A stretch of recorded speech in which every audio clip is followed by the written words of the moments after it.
interject. You're welcome to. Me? Testing. Me interject? Interject. No, God forbid. No. Okay, so we're in the middle of chapter 33. Good morning to those joining us. So last week we spoke about dancing. This week I want to speak a little bit about music or song. Now, in Ashkenazic Jewry, there isn't really a tradition of melodies. Sephardim have more. Besides the cantorial renditions for certain prayers and Rosh Hashanah and Yom Kippur, certain traditional tunes, the concept of song and music, in music, I mean not necessarily instrumental music, really began by the Baal Shem Tov, by the Hasidim. And so much so that today, most non-Sephardic music is called Hasidic music, even if it's made by people who are not in any way, shape, or form Hasidim.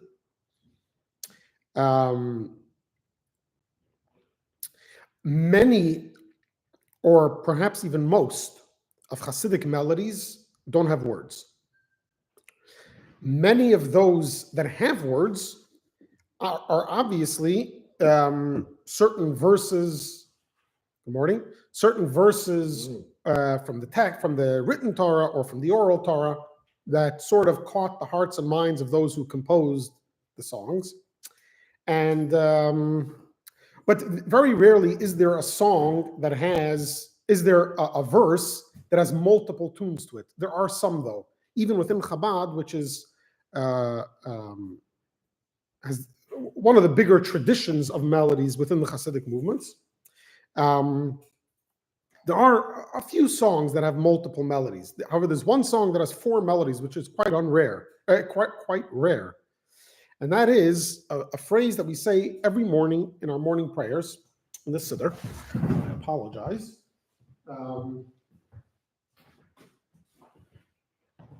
And every morning we say the Shema twice. We say it once in the middle of prayer, where we say blessings before and after, and we say all 3 paragraphs of the Shema. But as an introduction to the morning prayer, it's called morning prayer, but it's usually it's said before you get to shul or before the minyan starts. We say the Shema, just the first paragraph of the Shema. And in this paragraph, we speak about our ancestors and how lucky we are, and this is how the introduction to Shema goes. Therefore, it is incumbent upon us to thank, praise, and glorify you, to bless, to sanctify, and to offer praise and thanksgiving to your name. Okay. Fortunate are we. How good is our portion, how pleasant our lot, and how beautiful our heritage. Fortunate are we who early in the morning and in the evening, twice each day, declare, Shema Yisrael, Hashem Elokeinu, Hashem Echad. This phrase, fortunate are we, how good is our portion, how pleasant our lot, and how beautiful our heritage, has, at minimum, in Chabad, it has 4 melodies. What's so important or special about this phrase? Now, I said that it's an introduction to Shema, right? So in other words, what we're saying is that how fortunate are we that we get to say this verse twice a day. Now, Shema, the verse of Shema Yisrael is a very important verse in Judaism. First of all, we have a mitzvah to say it twice a day. Do you know where the origins of this verse are? It's written in Deuteronomy. Okay, but do you know who authored this verse? Well, God wrote it in the Torah, but it actually was said by people before the Torah. What does the word Shema Yisrael mean? Who? Israel. Who's Israel? Jacob. Oh, so in the Torah, the way it's written, Shema Yisrael means Israel, the children of Israel, us. But this verse was actually said at Jacob's deathbed. Jacob had his children around his deathbed, and they could tell that he was a little skeptical if they were going to continue the tradition that he had passed down from Abraham and Isaac. They were living in Egypt. They were quite comfortable. They weren't living in their homeland, and they seemed quite comfortable amongst in a foreign land. And he was worried that maybe they're going to forget or not follow God. So when they noticed this, they said, Shema Yisrael, listen, Father, Hashem Elokeinu, the God that's your God, he's our God too. Hashem Echad, God is one.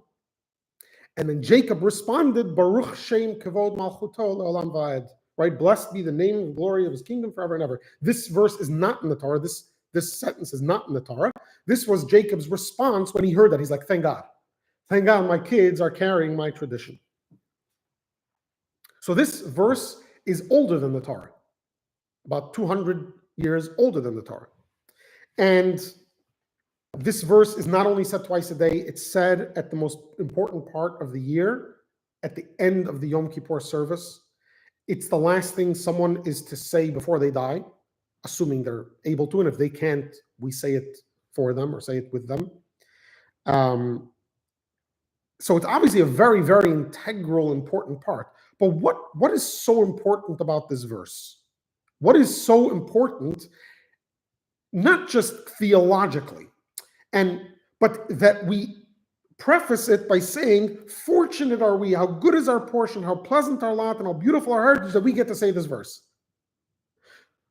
And this is supposed to make us excited. We have so many melodies attached to this verse.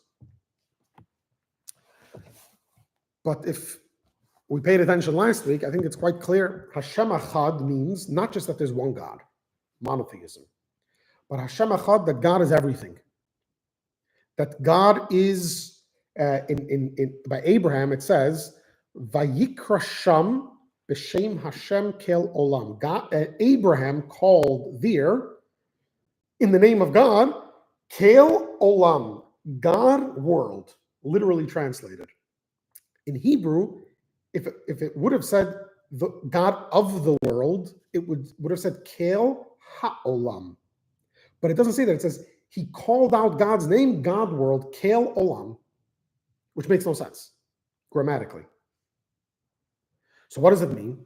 It means, the commentaries explain that Abraham was trying to say there aren't two entities. There's a world, and then there's a God, and God is the God, creator and boss of the world. No, it's one and the same. The fact, again, remember the fact that it seems to us as separate, that's just our perception. But in reality, it's one and the same.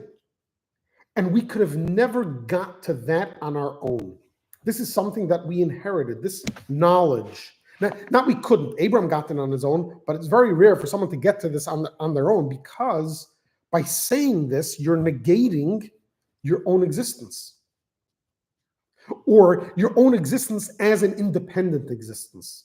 Obviously, we exist because God created us, but that's an existence the way it's consumed within God. But for someone to come to the realization that I don't exist independent of my source, like the fish that knows it can't exist outside the water. And the way we subconsciously know we can't exist without oxygen, we don't think about it all the time. We're not cognizant of that all the time. We're not going around thinking, oh, if I didn't have oxygen, I would die. The fish knows if it doesn't have water, it's going to die. We know it deep down. The same thing without God. Without God, we're nothing.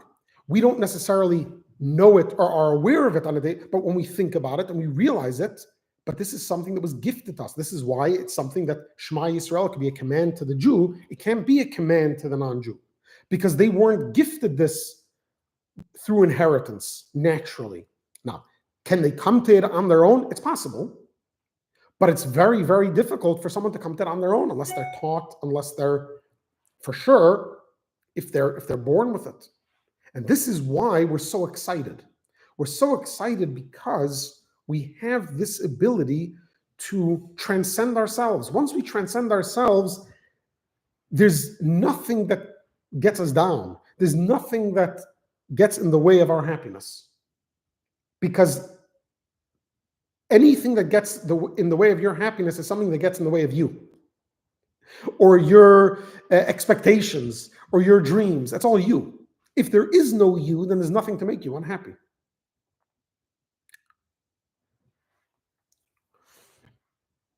Yeah, there's a joke that in the shtetl back in the day, there was a governor that had a little petting zoo with wild animals.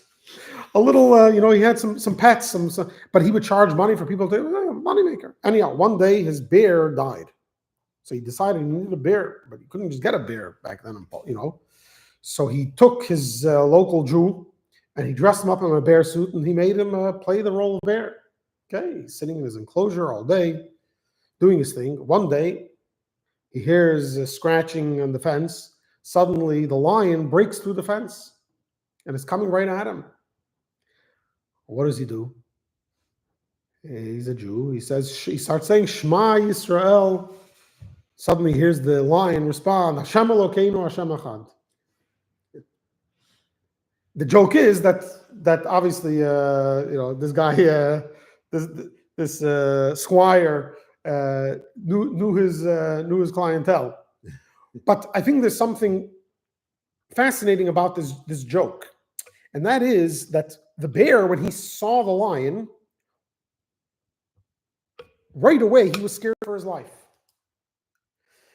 He had to remind himself, Shema Yisrael, Mr. Jew, listen, remind yourself, it's all God's word. This is all God's plan. And he got to see it in action. What did the lion? The lion responded, the Lord is our God, the Lord is one. It really is all his plan. And what scared you to death a minute ago really wasn't the real danger, right?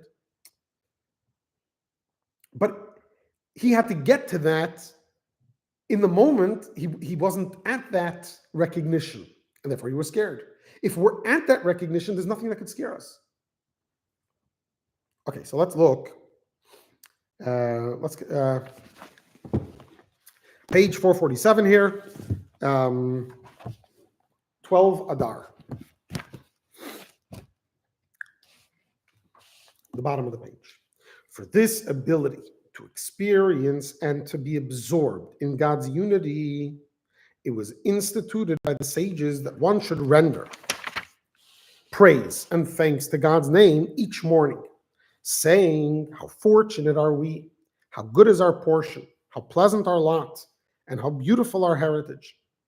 In other words, just as a person rejoices and is glad when an immense fortune falls into his possession by inheritance through no toil of his own. Now, a person may be more happy if he actually earned all this money, but there's no question. You wake up one day and you realize you have $1 million in the bank from a long lost relative that passed away. You're going to be excited. You're going to be happy. So we remind ourselves that we have this immense inheritance. What's the inheritance? Shema Yisrael. Similarly, and infinitely more so, ought we to rejoice over the inheritance which our forefathers bequeathed to us. This inheritance is the true unity of God. Not monotheism, but unity of God, that even here below on earth, there is nothing else besides him alone.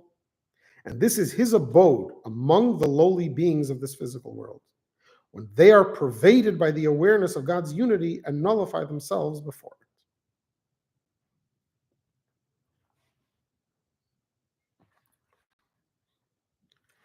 Jews could spare themselves a lot of trouble if they just ran away to Utah and weren't Jews anymore.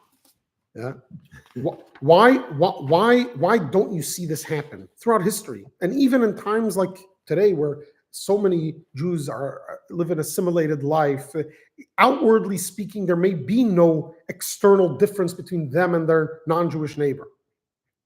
And yet, no one has thought of the idea. No, the Jews have so many Nobel. We haven't thought of the idea, maybe running away to somewhere that no one will know us and just changing identity and sparing our lives. Why haven't we thought of that? And the answer is, it's an inheritance. It's part of our DNA. We can't get rid of it. Most of us don't even try, but even those who try can't.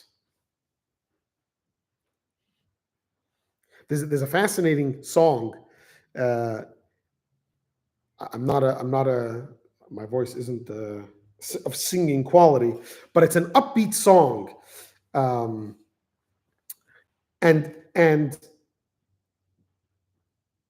it has like a fast tempo to it. But the words of the song are, "Oche" means actually, not actually, but it's true that you are God who hides yourself. Now, usually you would think that would be more of like a slower tune, that God hides himself and we don't see him and things look dark and depressing. We have to look for him and find him. But this is a joyous song. Why? Because we have the opportunity to discover God because he's hidden. If he wouldn't be hidden, we would have no job. We would have no purpose. We would have no accomplishments.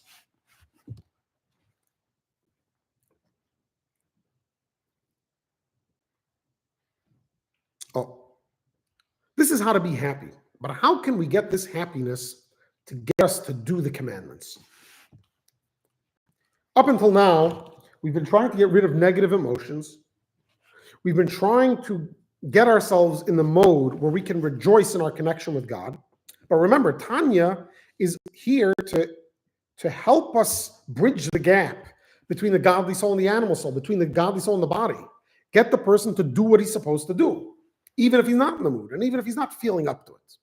So if I'm happy, how does that make me put on tefillin in the morning and eat kosher when there's no kosher food for the next few hours when I'm hungry? So Alter Rebbe is going to introduce us to an interesting concept, which could be a whole class in and of its own. I'm going to try to make it as brief as possible. If it's not understood, let me know. Otherwise, we're not going to get too deep into it. But we all know how many mitzvahs are there in the Torah. 613. And the Torah makes it pretty clear. You want to have a connection with God, this is the pathway. It's not 613 different pathways. It's like a rope that connects you that has 613 strands. And if any one of those strands is missing, the rope is weaker. The connection isn't solid. You want a solid connection, you need 613 strands. The Talmud says that as the generations went, the amount of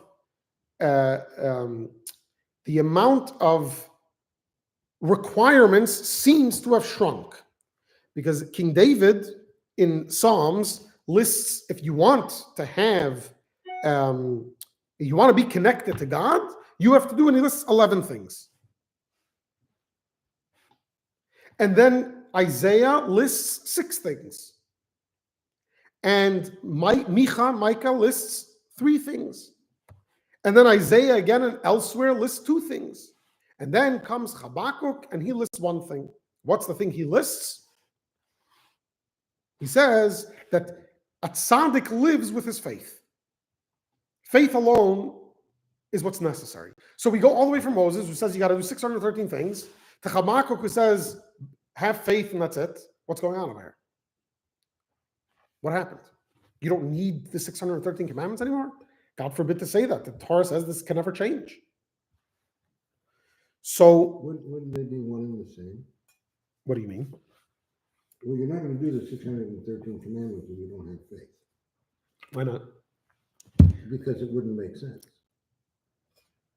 I know many Jews that don't necessarily believe, but they know they have to do it what it says without faith. It's a balancing. So you're saying the only way to ensure doing all 613 is by having faith. And a temple. And at that, because you can't do the fine. But okay, very good. However, the in the Torah we have the verse that says that in order to connect to God, you have to do this whole Torah. And Habakkuk at the other extreme says tzaddik be'emunato yichya. A tzaddik can live with his faith. Now, you're getting to the Alter Rebbe's thing that this might lead to all the other things. Okay? But if you look, the Talmud has this observation, and this is a quandary that the commentaries deal with, grapple with. What's going on? So Rashi says, and he's a minority. He says that in the biblical times, till King David, Moses' times, and times after that, Jews were able to dedicate their lives to Torah, and they were able to do all 613. As times went on, people started slacking off. So King David said, at least we should have these 11 that unites everyone with. Yeah. However, most don't accept this approach. How could you say that the prophet says that you don't have to do all 613 to have a connection to God? It doesn't smell right.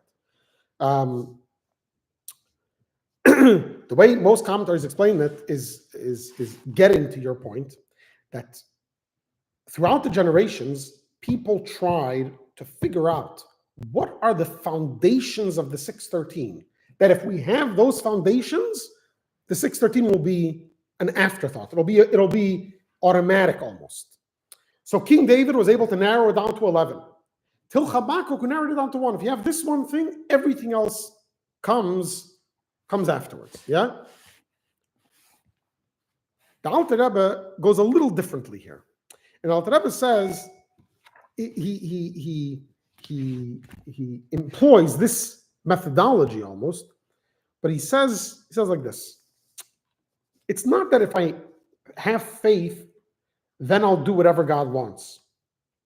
If I have faith, if I understand Shema Yisrael, that everything is God, God is everything, then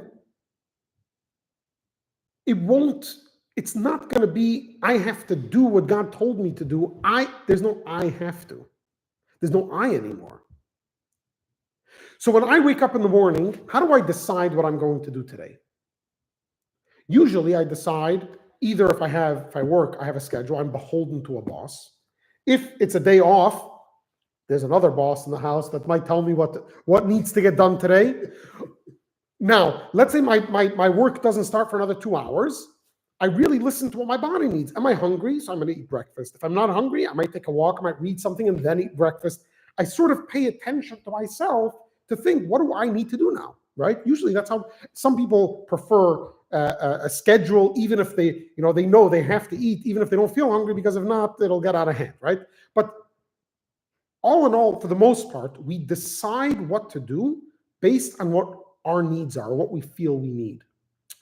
A Jew that recognizes Shema Yisrael, Hashem Elokeinu, Hashem Echad, wakes up in the morning, doesn't have a personal feeling of what needs to get done, doesn't have a need. He looks in the Torah. Now, he doesn't have to look every day because he learned it once and he knows what the Torah says. The Torah says when we wake up in the morning, the first thing you do is pray. So he goes to pray. Now, the problem is he has a body, and the body gets in the way sometimes. And sometimes he's so hungry that the body can't, he's trying it doesn't work, it's not praying. Okay, so the Torah says if you're too hungry to pray, so go eat something before prayer. But why is he eating before prayer? Because that's what the Torah says. The Torah says to daven. He can't daven. The Torah says go eat. He gets dressed in the morning. How does he get dressed?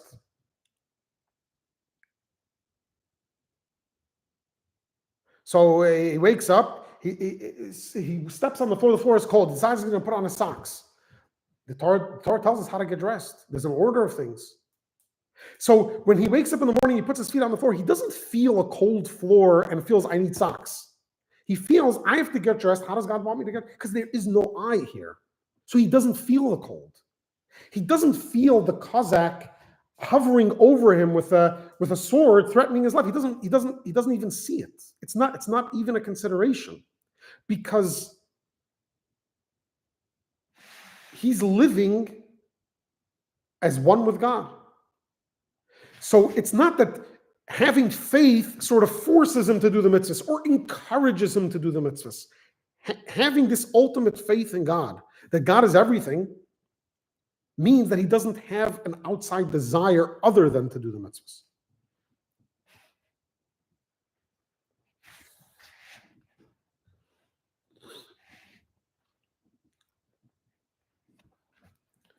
Okay, let's look here how the Alter Rebbe says this inside.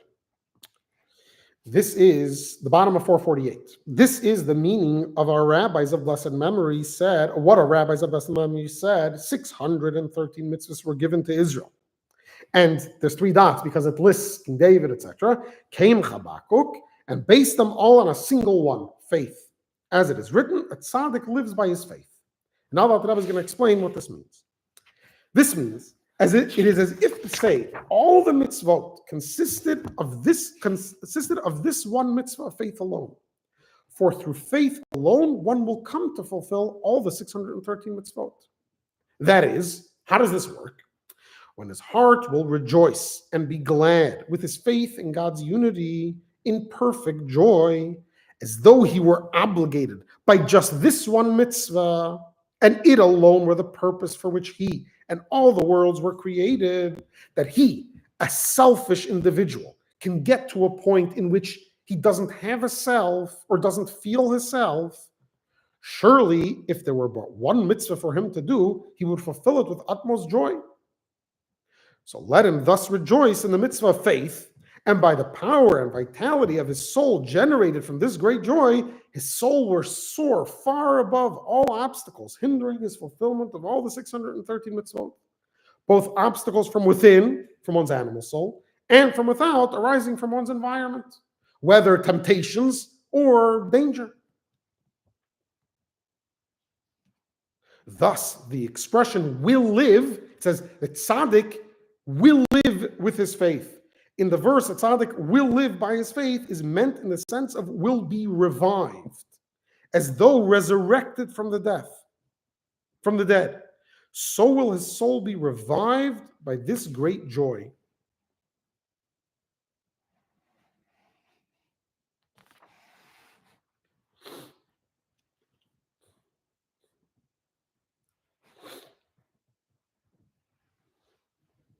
Okay, before we read this last paragraph here, at the first paragraph from page 450, before the last few lines before 13 Adar, just a little introduction. So, up until now, we've been talking about our joy, the joy as a Jew.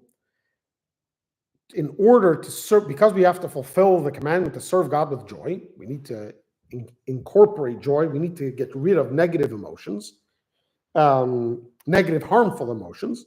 We need to increase in joy. So how do we get joy? This is through our meditations and the things that bring us joy. Is it, hypothetically, do you think it would be possible to describe an emotion of joy to God?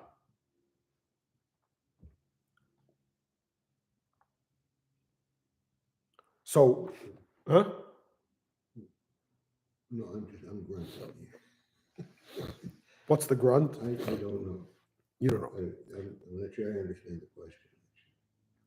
So, well, are you talking about a face-to-face with God, and can we express joy, or no? That we can express joy. The question is, if God, assuming God is perfect, right, is all-knowing, all-powerful, perfect, can he experience joy? Which, by definition, would mean there are times he can experience the opposite of joy.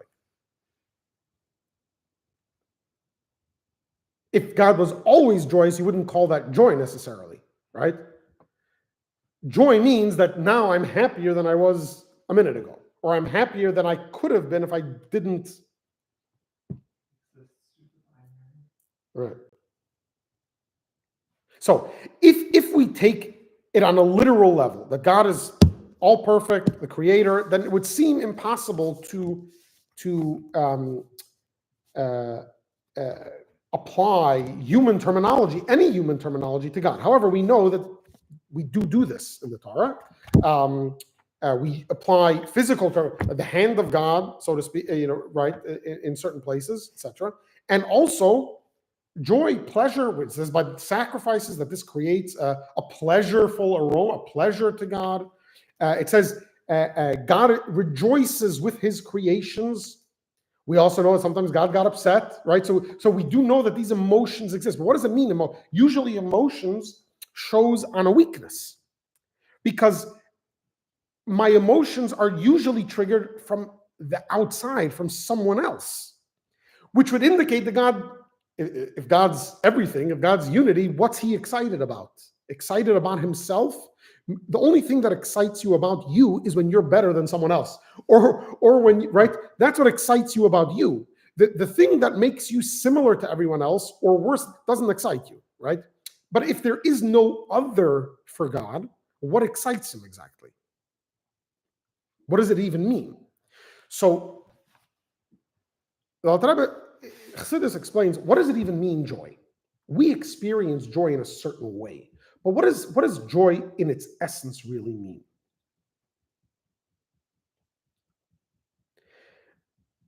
Smiling, having a happy disposition, that's a result. That's sort of a symptom of joy. But what's happening when you're joyous? And Judaism tells us that at the essence of joy is the willingness and desire to go out of your normal, regular mode of operation. Usually, I'm a straightforward person, right? I have a serious demeanor. I take life seriously. Why am I laughing and giggling when, when I'm around the people I usually try to impress with a serious demeanor? Because I'm looking to break the boundaries a little, right? I feel comfortable enough. I'm happy. I feel comfortable to go out of my limitations, to go beyond what I'm used to. In Jewish liturgy, this is referred to as simcha, joy, parades together, breaks through barriers. So perhaps we could say the same thing for God. God has his normal MO, the way he operates with the world, the way he interacts with the world in a way that affects our perception. So our perception usually of the world is God is concealed. We don't see God. But every once in a while we do, or we could. You see a miracle. You see something that doesn't make sense. Imagine you were standing and saw the splitting of the sea. Whether you believe it happened or not is irrelevant. Let's say you woke up tomorrow and you saw the splitting of the sea. That would be God being happy, because God is breaking the normal MO, the normal mode of operations, the normal way things happen and therefore are perceived. So anytime you see a miracle, that's what we would call God being happy. Is it an emotion that affects him, that changes him? No, because God's God. God's perfect. God can't be changed. But God can choose to interact, or not interact. God doesn't interact with us differently. God changes the way our perception of him. And this is what we would call joy. What happens when God is upset? What does it mean upset? God conceals himself more than normal. So the Jewish people normally should live in Israel with peace. They don't see God necessarily. You go to the temple, you see miracles, you see God. In your home, you don't necessarily see God. What happens when God gets upset? He kicks us out. He sends us to be slaves amongst the nations. This is a deeper concealment than the regular concealment of nature. Nature, you just don't see God. When you're locked up in chains because you're Jewish, you start to question if there's a God. Because if there's a God and he chose me, where is he? So we have three levels there. We have a level in which you see God openly. We have a level in which you don't see God, it's just concealed. And then you have a level in which God conceals himself even more. So this is what we would refer to as normal, happy, and sad, or upset. Yeah. So till now we were talking about our joy.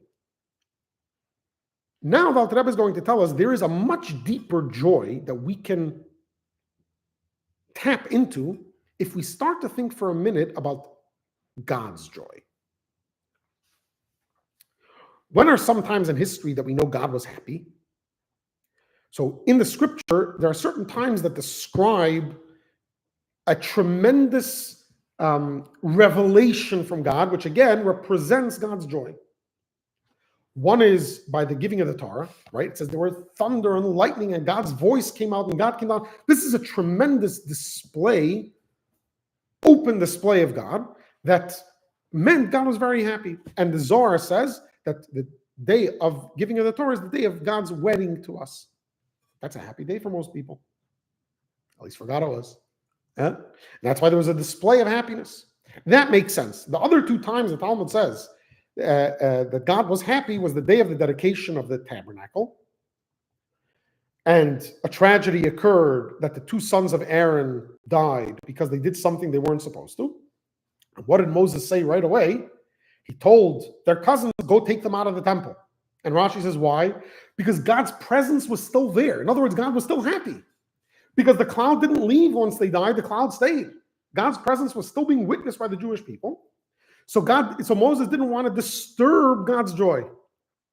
So he wanted the bodies out right away. Usually the two children die, you can, wait a few minutes. Right away, Moses wanted them out. So here we see that was another time, and then also by the dedication of the temple was another time that it says that a fire came out, and God was happy. Yeah. So the giving of the Torah, we understand. God came down the mountain, he gave us the Torah, he enters into a relationship with us. He calls it a marriage, right? He commits to us, we commit to him. But what is the temple? Why does the temple bring out this joy?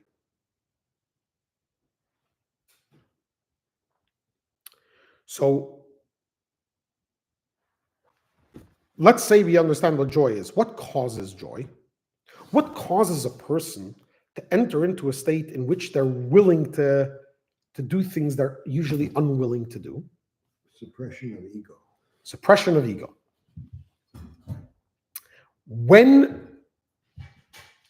What can cause or what can help with suppression of ego? Comfort? Meditation, contemplation. So one of the things that's explained, being away from discomfort, the distraction. Right, but the problem with that is that many times that just puts you more in the things that cause discomfort are external things, and being comfortable means you're focusing more on self. So it's explained in Chassidus that there's a metaphor that's brought by the Baal Shem Tov's successor, the Maggid of Mezrich, from a king that was very unhappy, and his advisors are trying to make him happy. They tried bringing all different kinds of clowns and magicians and things to make him happy, until one of the advisors brings a parrot, and the parrot speaks, and the king gets a smile on his face. And the advisors are all wondering, why is the king so happy? The parrot's speaking nonsense. We speak wisdom. We tell the king smart things, and the king is sad. Here the parrot comes and says some words that make no sense, and suddenly the king's happy? They didn't understand. But what lies beneath? What lies beneath is ego is affected when we have certain expectations. What's ego? Ego means that I have a self, and this self needs to be fed, needs to be comforted, needs to be taken care of. And if it's not, I'm upset. And if my ego's patted down, I'm happy. Yeah? But if I'm truly aware, if I'm a smart person, then just because I'm fed and I have money, that's not going to bring me happiness. At a certain point, it doesn't bring me fulfillment anymore because I'm stuck in myself. So yeah, I'm comfortable, but it doesn't make me happy. But then I see something that I didn't expect. In other words, that's going out of the ego. That's something that you weren't expecting, you didn't think was possible. When you see that brings a smile on your face. Sure, it makes no sense. The parrot speaks, and it's not accomplishing anything, but it makes you smile because you weren't expecting it.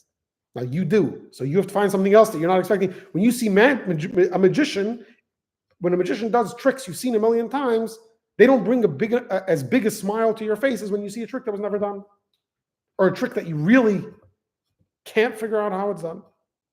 Why? Because it makes no sense to you. It makes no sense to you, and yet it's still being done. That breaks all laws of cause and effect, of things that we take for. We usually think, if I was just happy, if I was just wealthy, if I was just healthy, if I just had this, if I just had that. And then you see how much joy you can get from seeing a parrot talk, or from seeing a guy disappear a card and make it reappear again behind your ear. Well, what was that? That's not supposed to bring me joy. That's useless. How do we make God happy? We make God happy. So a person is very happy on the day of their marriage because they don't know what's coming next. They don't know what's going to hit them. How are you happy when you're married? How do you remain happy when you're married? By not allowing routine to take over. That doesn't mean you can't have a routine, but by discovering new things every day, by rediscovering the novelty of your spouse, perhaps of yourself. God puts us in this world. He makes people that the last thing they want to do is go to a temple, is go to sacrifice an animal and waste half of it on the altar to God, so to speak. Which normal person wants to do that? Even back then, you sacrifice an animal, let me eat most of it. I should burn. Some sacrifices, the whole thing was burnt. Very few, but some were the whole thing. What's the point? And then God says people choose to actually do it. That's a surprise to God. Not that God didn't know it's possible, but so it's not a surprise in the sense like when you see the parrot talking for the first time that you never knew that was possible. Of course, God knew it was possible. That's why He created the world, so that this could happen. But God also knows that naturally speaking, it's not 50-50. It's 95-5 that this won't happen. 95% of the time, the person won't choose to do what God wants. So every time the person makes the choice, it brings God joy. Now imagine you do it more than 5% of the time. Now you're literally breaking nature. So when we recognize, when we sit, this is God's joy. What does this have to do with us? But when we sit and we think about our joy, and then we think that if we do a mitzvah or we are joyous, this brings God joy. So our joy, so when we realize we can affect God's emotion, so to speak, that God can be joyful and reveal Himself more, how happy does that make us? When you realize that you can do something to make your spouse happy or your child happy, that's a discovery. It makes you happy. You've been trying to make them happy for a week now. They're depressed. You don't know what's bothering them. Finally, you discovered the key to making them happy. This will make you feel like $1 million. So if we recognize that God interests Himself in what we do, and the proof is what makes God happy, what makes you happy is usually the most important thing in your life. That's what makes you happy. You don't get happy when, now, sometimes you will be happy when you see someone else's success. That's true. But usually you're truly happy from someone else's success when somehow it benefits you. Let's say it's your student succeeding. That reflects on you. When you see the ability to make someone else happy, that's going to make you tremendously. So when we realize we have the ability to make God happy, in other words, we have the ability to realize the purpose for which God created us, this creates not just a regular joy for us, this creates a double joy. So when you get married, you're happy that now you're going to be able to make your wife happy. But once you actually realize you couldn't make her happy, now the joy is going to be more than you ever thought possible. And that's why he says here in the first paragraph on page 450, this is a double and redouble joy. Why? Because apart from the soul's joy upon apprehending how near God is to him and how He dwells together with him, like we've discussed up until now, that God is all one with him, and that should create a joy within him, but he will also rejoice doubly in the joy and pleasure which his faith brings to God. When he recognizes and realizes that he can bring God joy, this creates a much greater joy within him. By the way, the first murder in history, what brought it about? What caused it in the Torah? The first murder in the Torah? Cain and Abel gave gifts to God, right? And God accepted Abel's gift and not Cain's gift, or at least not with the same joy that he accepted Abel's gift. So in other words, what was their burning desire?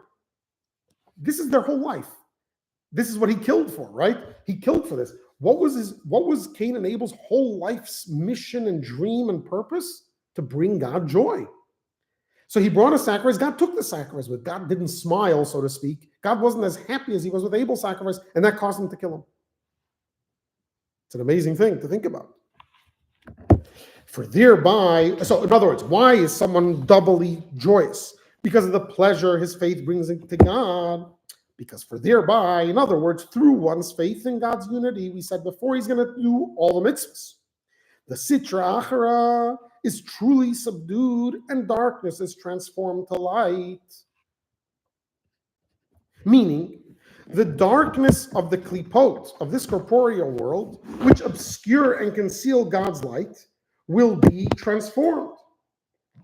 Until the end of days, as it is written, he sets an end to darkness.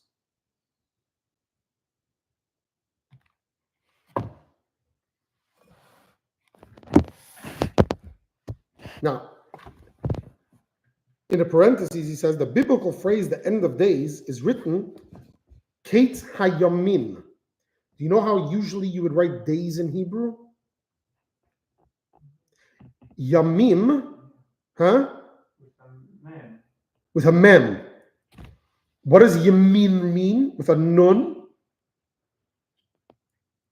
Benjamin. You know Benjamin? Benjamin? So yamin means right. But in this verse, there's no end to the right? This verse, when he refers to days, he writes the word right. So the biblical phrase, the end of days, is written Kate Yamin, since yamin, which means, here it means days, and yamin in Hebrew, in Aramaic, yamin means days, plural, and in Hebrew it means right. The phrase thus intimates that in the end of days, God will reveal his right hand, a reference to his attribute of revelation. Remember, revealing is the meaning of joy, is the source and the root of joy. When he will banish the spirit of impurity from the earth, and God's glory, the godliness within every created being will be revealed, and all flesh together will behold it. That is to say, not only the mind, but even the very flesh of man will perceive godliness, as will be explained further. Okay, the point here is that through our faith in God's unity that leads to the performance of mitzvahs, which in turn leads to the transformation of evil into good, which in turn brings to the end of days, which will bring God's true revelation. This should create a double joy by the person, not just the joy of God's unity, but a joy of the fact that he can cause God to be happy.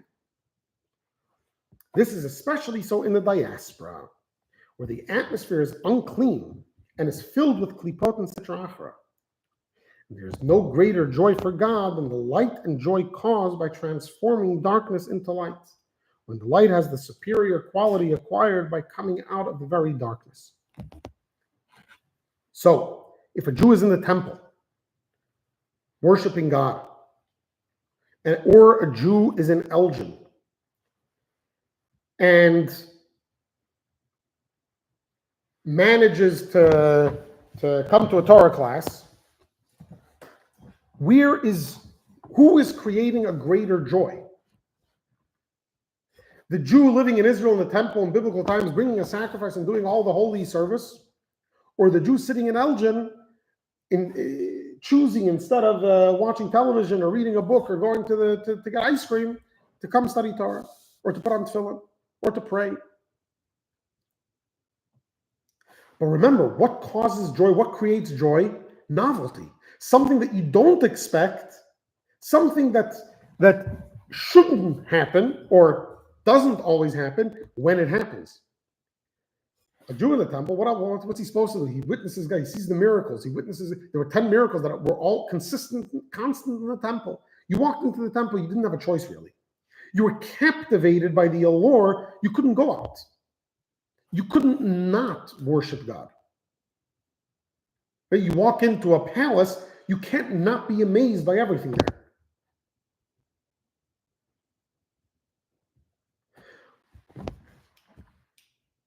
So, if anything, if I have the choice,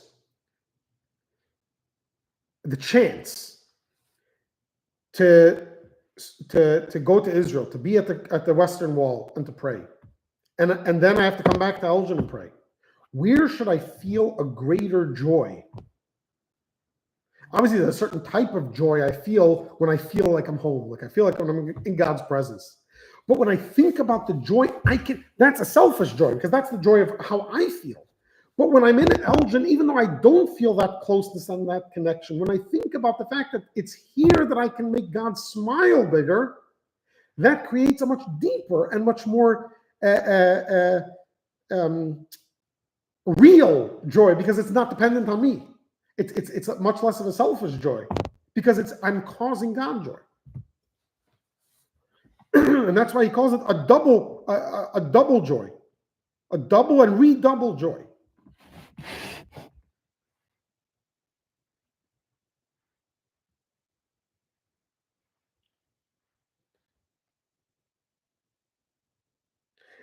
Okay, now the Alter Rebbe is going to explain one last verse. It says, we're going to read it soon inside. You know what? Let's read this verse inside before we go to just the last paragraph here on page 451. This line. This is the meaning of the verse. Let Israel rejoice in its maker. Okay. The following, the rest of this verse is the children of Zion in their king, which basically is a repetitive thing, right? But when it says in their maker, in its maker, the word for maker is plural. Osav is those who made him. Plural. Why? Isn't there one God? Isn't that the whole discussion? God's unity? Forget about one God. God is everything. Forget about not being more than one God. So what does it mean there were multiple people involved in making him, in making the person? Yeah? Just from a grammatical standpoint, it doesn't make sense if we refer to God as one. So some say it's like Elohim, right? Also refers to God. But because there's judgment, anyway, that's one explanation. Another explanation, the Zohar says, because there are three partners in the creation of the child, the father, the mother, and God. And therefore, when it says God rejoices, the creators, when a person does a mitzvah, yeah, God brings the parents, even though they passed already, to sort of rejoice with him in seeing their child followed in their footsteps. Okay? But the Alter Rebbe explains it a little differently. Alter Rebbe says, let's not talk about the plural for a second. Let's talk about the word that's used. Which word does he use? He used the word osav, maker. If you remember, there are four worlds in Jewish mystical tradition. There are four worlds. You know the names of the worlds? Know any of the names? Atzilut is the first one. Bria is the second one. Yetzira is the third one.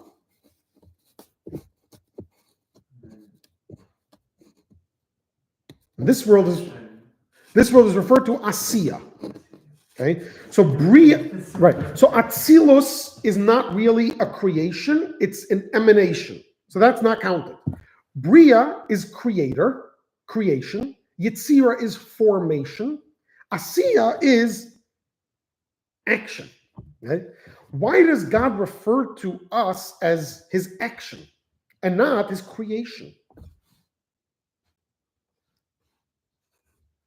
So the Alter Rebbe explains, because, well, remember, what was the whole purpose of the creation? The whole purpose of the creation is to get as far away from God as possible, where creation is still very close to God. Even formation is still Asiya.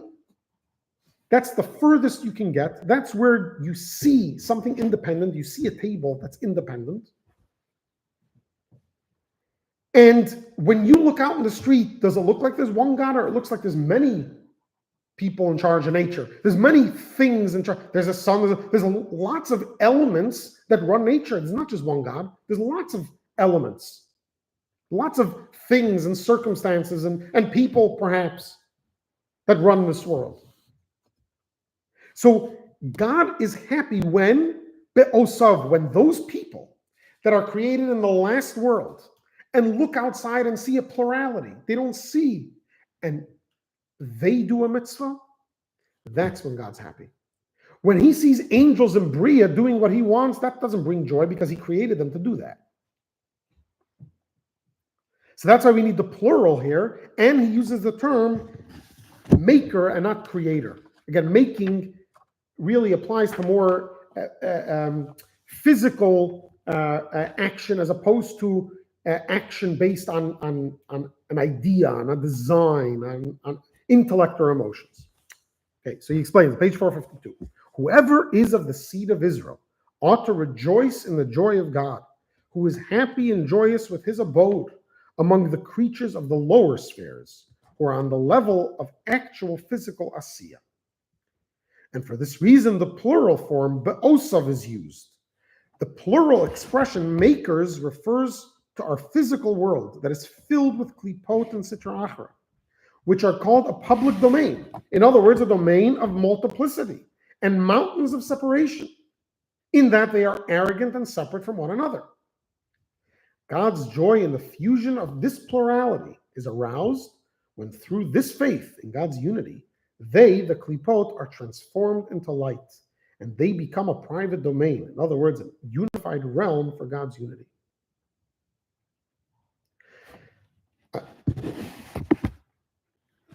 There can be an option.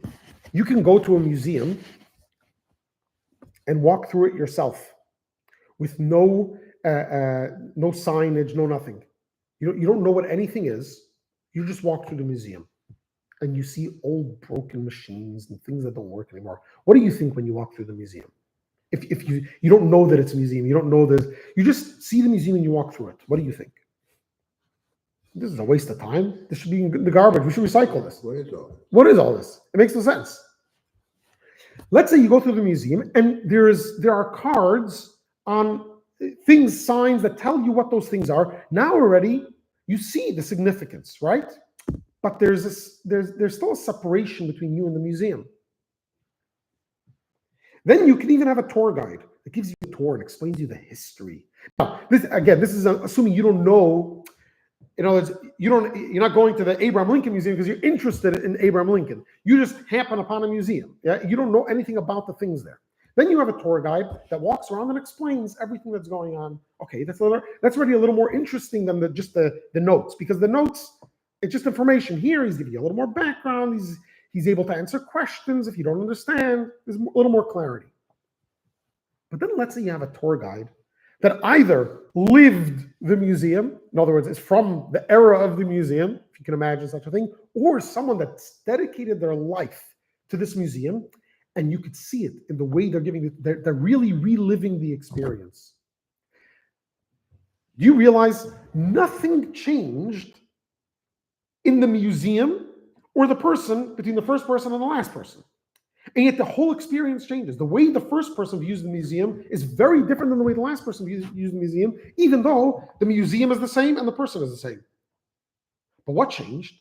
What made this person relate to the museum versus remain disconnected? That he felt a connection. He felt like the museum was real because he understood the background and the purpose, and he saw that coming through the museum itself. We can go through life in this world, and if we just go through the motions, we look around, we don't see anything. You look at the trees, you don't see anything on the trees. Even the scientist, before he becomes a scientist, doesn't see anything on the trees. What happens when you start learning a little bit about trees, about nature, about plants, birds, animals, things like that? Now you start noticing things. Now you go out and you see a bird and you notice it's not the one that you usually see. It has a little different color. Which bird is this? You're interested. Yeah. When you dedicate your life to a specific thing, now you come outside, you don't see the tree anymore. You don't see the bird anymore. You see the DNA of the bird. You see when you look at the bird, you're not, yeah, sure, you're enjoying the bird, but in your mind, you're not even thinking about the bird. You're thinking about the whole history and everything that's behind this bird. Now imagine we apply the same thing here. We can live through life and not think about God and just go through the motions. We live life and it starts and ends, and it's just whatever we make of it. You can decide to walk into a museum, which you don't know what's going on, and put on a show for your kids and make it the most exciting thing in the world, and it has nothing to do with reality. That's not what the museum is about. Then you could go through life and you could pay attention here and there and see, oh wow, I see here a little thing that maybe I should connect me to. But then I could change my perspective and realize God is everywhere. The question is, how much am I, even the scientist, even the one that only knows something about trees, he knows nothing about birds, but he knows, just like there's a world behind the tree, there's a world behind the bird. The fact that he doesn't know it doesn't mean he doesn't appreciate that it exists. We go out, if we go out with the impression that God is one with everything, there is a world that lives behind everything we see, our whole perspective changes. The whole way we look at life changes, at the world, at people, at existence, at purpose, everything changes. And if we live our lives like that, if we study about it, right? The scientist becomes a scientist because he studies the subject matter. He invests his time and effort. It doesn't happen. Someone who doesn't have an appreciation for trees can't come and complain if he didn't spend years studying it. If you want to have the appreciation, we have to invest the time and effort to study, to think, to understand. And then your whole perspective on life can change. And it can create such a joy, such a peace that can't be copied, can't be replicated if we just focused on our own accomplishments and achievements. All right.